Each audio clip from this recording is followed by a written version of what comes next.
Үтеп Себер татарымын чыгышым белән, гомер сөргән монда минем бабаларым, Шалыртышның үзе кебек борынгыдан, яшәп килә монда татар балалары. Булат Сөләйманов. Себер яклары үзенең кырыс, матур табигате, үзенчәлекле тарихы белән җәлеп итә. Әле бу якларның ачылмаган серләре бик күптер. Озын юллар, биек таулар, кар урманнар үттек. Дөнья буйлап бай тарихлы, көчле рухлы халкым йөртә. Монда ике су арасы, Иртыш белән Табыл елгалары кушылган урында Тобольск шәһәре урнашкан. Кайбер галимнәр әйтүенә караганда, элек ул Себер дип аталган һәм татарларның борынгы баш каласы булган. Төмән өлкәсе Тубыл шәһәренең 5 гасырлык тарихы бар. Әнә борынгы Искер шәһәре җирләре. Аның байлыгын барлап, тузаннар күтәреп Күчүмхан атлы гаскәре белән уза. Әлеге таулар гүзәл сүзге эзләрен саклыйдыр сыман. Бүген дә аның исемен йөртүче таулар безне тәхеттә Күчүмхан утырган чорларга, 1563 елларга алып кайта. Гүзәл сүзге Күчүмхан халык күңелендә, тарихта, сәнгать әсәрләрендә саклана. Себер татарлары тарихы хакында бик күп китаплар язылган. Гомумән, үткәннәр барлана, өйрәнелә. Төмән өлкәсендә 250 мең чамасы татар исәпләнә. 30-га якын татар авыллары бар. Борынгыдан калган һөнәрләре белән көн күреп, гөрләп яшиләр алар. Татар мөхите саклана, мәктәпләрдә ана телен өйрәнәләр. Укытучыларга да кытлык юк. Милли мәктәпләр өчен кадрлар әзерләүне монда 1930 еллардан башлаганнар. Иң элек Төмәннең үзендә педагогия көллияте ачыла. 1934 елда Тобольск шәһәренә күчерелә.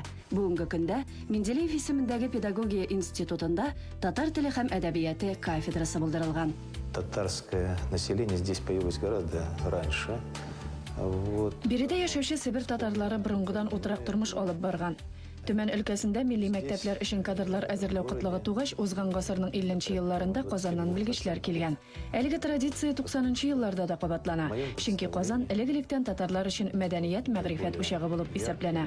Бүгенге көндә дә бездә алдынгы карашлы мөгаллимнәр эшли. Шуларның берсе Флора Сайфуллина. Филология фәннәре кандидаты, доцент, татар теле һәм әдәбияты кафедрасын җитәкләүче Флора Сәгыйд кызы Сайфуллина зур хөрмәткә лаек кеше. Нәкъ менә аның тырышлыгы нәтиҗәсендә әлеге кафедрага игътибар артканнан арта бара. Кафедрабызның һәм бүлегебезнең беренче эшләү көннәреннән башлап бөтен тәрбия чаралары гел татарча, һәм бөтен дәресләр гел татарча, һәм гомумән студентлар арасындагы аралашуны да без гел татарча гына оештырырга тырыштык. Кафедрада 100% укытучылар кандидат филологических наук дәрәҗәсендә. Безнең бүлекне уңышлы тәмамлаган студентларны без үзебездә эшкә дә калдырабыз һәм аспирантурага укырга да керергә мөмкинлек бирәбез. Татар теленнән һәм әдәбияттан 3 ел аспирантурада укыган студентларыбызның әле тагын бер мөмкинлеге бар. Безнең үзебездә үк 2003 елдан бирле кандидатлык диссертациясе яклау советында эшләп килә. Үз халкының язмышына битараф булмаганнар эшли һәм укый әлеге институтта. 70 фәнни, 12 уку методик хезмәтләре булган Флора ханым моның өчен бөтен көчен куя. Кафедра өлкәдәге барган бөтен фәнни эшләрдә, шулай ук милли хәрәкәттә, шулай ук милли бәйрәмнәрдә актив катнаша. Аеруча әйтеп үтәсем килә конференцияләр оештыру турында. Безнең өлкәдә традицион рәвештә Сөләйманов укулары һәм соңгы елларда инде шулай ук традицион буларак Зәнкиев укулары конференцияләре эшләп оештырылып килә һәм күп елларда алар безнең вуз базасында дип әйтәбез, безнең кафедра тарафыннан оештырылды һәм бу конференцияләр югары дәрәҗәдә үткәрелә дигән бәя алды. Беренче еллардан бирле без инде чынлап та Татарстанның, аның аерым вузларының, аерым галимнәренең нык ярдәмен тоеп киләбез бүгенге көнгә хәтле һәм күп чиракта без Татарстанга таянабыз. Белемен, тәҗрибәсен камилләштерү өчен бер туктаусыз эшләүче мөгаллимә һәрвакыт студентларына үрнәк. Безнең отделениенең преподавательләре, укытучылары шундый ягымлы, балаларны яраталар. Безгә шундый һәрвакыт миңа безгә студентларга булышалар. Киләчәктә мин укытучы буламын. Һәм балаларны әйбәт телгә шундый өйрәтергә бик телим. Тагын шунсы хөрмәткә лаек, бу факультетта татар халкының фольклорын өйрәнүгә һәм журналистикага да зур игътибар бирелә. Тубыл телевидениесында Себер иле дигән татар телерадио тапшыруы да институт белән тыгыз элемтәдә тора. Тапшыруларыбызда беренче татар халкының гореф-гадәт юлларын, дини темаларга тапшыруларыбыз бик күп. Аларны Тубыл шәһәре мәчетенең имамы Ибраһим хәзрәт белән бердәм булып бергәләп эшлибез. Күптә түгел генә Тубыл шәһәре телерадио компания каршында һәм 15нче мәктәпнең балалары белән бергәләп тәнәфес дип аталган тапшырулар оештырдык, студия оештырдык һәм яшьләрне үзебезгә тартасыбыз килә, яшьләрне кызыксындырасыбыз килә. Дөрес, без үз осталыгыбызны яшь буынга җиткерергә, киләчәктә үз халкына хезмәт итүче милли җанлы алмашчыларыбызны тәрбияләргә тиеш. Балалар гореф-гадәтләрен, йолаларын белсеннәр, туган телләрен белсеннәр. Тубыл икегә бүленгән, тау өсте һәм асты шәһәре. Кремль буйлап аска төшсәң татар бистәсе. Иң күп татарлар шунда яши. Аларның саны 30 меңнән артык. Монда татарлар белән бәйле тарихи урыннар күп. Без хәзер Тубыл шәһәренең татар бистәсендә басып торабыз. Татар бистәсенең иң зур, озын урамы Пушкин урамы. Пушкин урамында татарларга кагылган 4 тарихи һәйкәл биналары сакланып калган. Ул мәчет, Тубыл мәчете, татар мәктәбе, татар китапханәсе һәм татар балалар бакчасы. Элек татар мәчете агачтан ясалган булган. 19-нчы гасыр ахыры, 20-нчы гасыр башларында бу мәчет кирпичтән салына. Бу мәчетне таштан салуга нигез салучы Туктасын Хаҗи Айтмөхәммәтов була. Ул шәһәребезнең күренекле бай меценаты, дәрәҗәле сәүдәгәре булган. 15-нчы номерлы татар мәктәбенең иске бинасы да сәүдәгәр йорты, татар сәүдәгәренең йорты дип исәпләнә. Ул да булса татарлар арасында, Тубыл татарлар арасында Алим бай Әтигәй улының Тушаковның өе дип исәпләнә. Бүгенге көндә Муса Җәлил исемен йөртүче 15нче мәктәп 1918 елны мөселман балалары өчен мәдрәсә булып эшен башлаган. Төрле үзгәрешләр, сынаулардан исән калып, ана телен, әдәбиятын укытучы, төрле түгәрәкләрдә татар мөхитен югалтмыйча яшәүче мәктәпкә аерым туктарга кирәктер. Хәзер мәктәп күп үзгәрде, зур бина өстәлде мәктәбебезгә.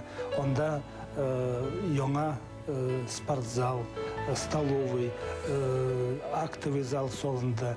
Монда без киңәйткебез килә этнокультурной направленности түгәрәкләрне.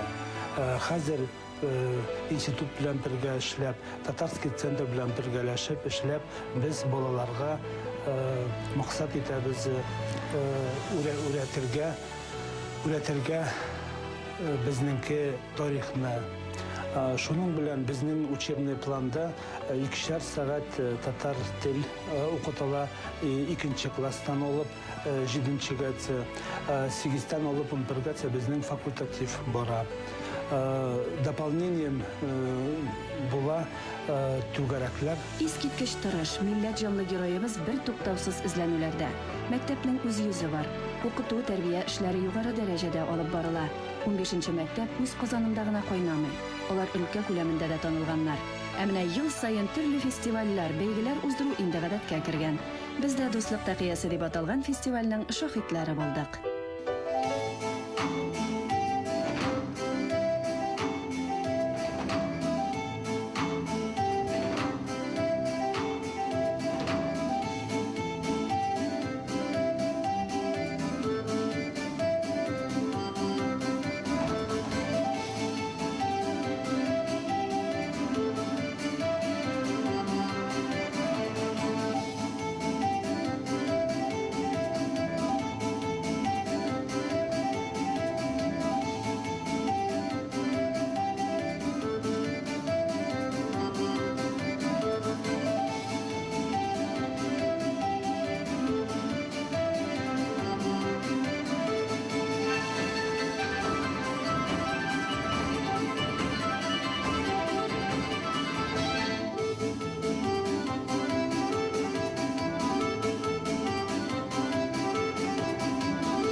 Монда мәктәптә катнашкан балалар шәһәрнең Сабантуенда катнашалар. Олар как ведущийлар Сабантуйда, оларга опора безнеке укучыларга, заставка, танецлар, көрәштә участвует, нима уеннар организовать иткәле. И безнеке мәктәп милли мәктәп дип әйткәле була. Бүтін барлығы белән балалар тәрбияләүгә бирелгән Сәйет әфәнденең хатыны да мәктәптә укыта. Хисмәтуллиннар үзләре дә 3 бала тәрбияләп үстергәннәр. 2 уллары белем юлында, кызлары 15-нче мәктәптә психолог булып эшләй. 2 күз нурлары, оныклары бар. Гаиләнең бәхете балаларда. Эштән кайткач, авыр эштән өйгә кергәч, коелып төшә тоек нима, күрсәң оныклар. Монда йөгереп килсәләр, тәтәй дип әйтү сүзләре ул ягыла бик. Алар зур, матур, тату гаилә булып, барысы бергә яшиләр. Гаиләдә яхшы булса, хатын-кыз бәхетле була. Аллага шөкер, мин бәхетле, балаларым белән, оныкларым белән и бергә яшәүбез белән. Әлеге тау кызлар тавы, ерак түгел Кызылбайлар җире. Бу атамаларны без Сибир татарларының яшәешен беренче булып яктырткан Якуб ага Зәнкиевның «Иртыш таңнары» дигән романын укып беләбез. Тау астында Хуҗайлан авылы җәелеп ята. Татар авыллары ерактан балкып торган мәчете төзек йортлары белән аерылып тора. Иртыш елгасы буенда урнашкан Хуҗайлан авылына килеп керү белән без мәктәпкә юл алдык. Исәнме, Якуб ага? Нәкъ менә шулай исәнләшеп керәсе килә. Гасырдан артык тарихы булган мәктәпкә. Сибир татарларының тормышын инде көн күрешен сүзләрен өйрәнгән кешеләребез бар. Диләрә Тумашева, Хәнисә ханым Чәүдәтовна, Алишиналар, Сония, менә хәзер Насибуллина, безнең Тагирада, Төмән Тагирасында эшләр. Байда күп кешеләр. Әмма ләкин менә әдәби формада бөтен йолаларын, уеннарын, тормышларын, фольклорын Сибир татарларының барысы да урынлы аның әдәби әсәрләрендә чагылдырды абый. Бик зур рәхмәт. Менә безнең Хуҗайлан авылы да, Хуҗайлан авылы халкын да ул бөтен дөнья татарларына таныттырды. Мәшһүр язучы, Габдулла Тукай исемендәге дәүләт премиясе лауреаты Якуб Камали улы Зәнкиевның бала чагы, күңелле үсмер вакыты Төмән өлкәсе Тубыл районы Хуҗайлан авылында уза.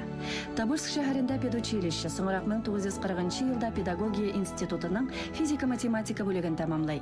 1942 елның майында ватан азатлыгы өчен гомерен кызганмыйча, үзе теләп сугышка китә. Күп фронт юлларын үтә. Сугышны Прага шәһәрендә тәмамлый. 1 һәм 2 дәрәҗәдә ватан сугышы һәм Кызыл йолдыз орденнары күп санлы медальләр белән бүләкләнә.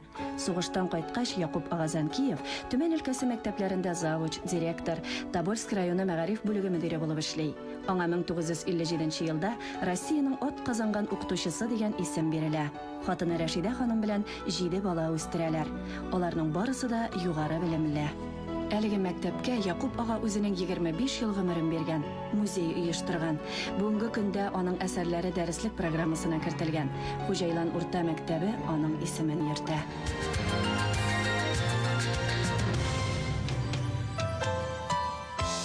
Кабат юллар, куе урманнар. Кайчандыр халкымны суыктан коткарган, ачлыктан саклап калган урманнар алар. Күп төрле тарихи вакыйгаларның тузаны сеңгән кырлар.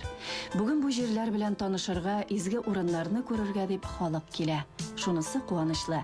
Киләчәктә борынгы Сибир шәһәре җирләренә килгән кунакларга сәяхәтләр оештыру күздә тотыла. Электректән Сибирдә яшәгән Бухарский татарлар, Сибир татарлар, Казан татарлар. Без яшәйбез бик дус. Безнең бик бай тарихы, бик бай җиребез.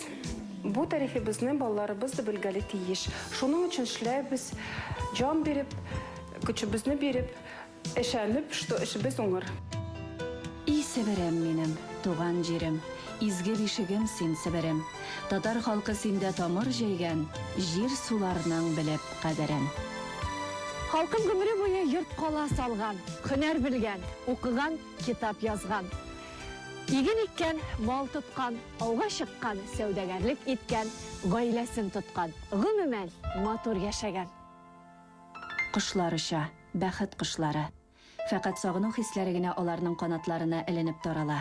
бәхет төшенчәсен бик яхшы аңлаган, дан казанган халкым үз җирләрендә яши бирә. Ә без шулай матур итеп яши белгән, милләте алдында йөзе якты булган шәхесләребез хакында тагын да сөйләрбез һәм күрсәтербез. Алар моңа лаек.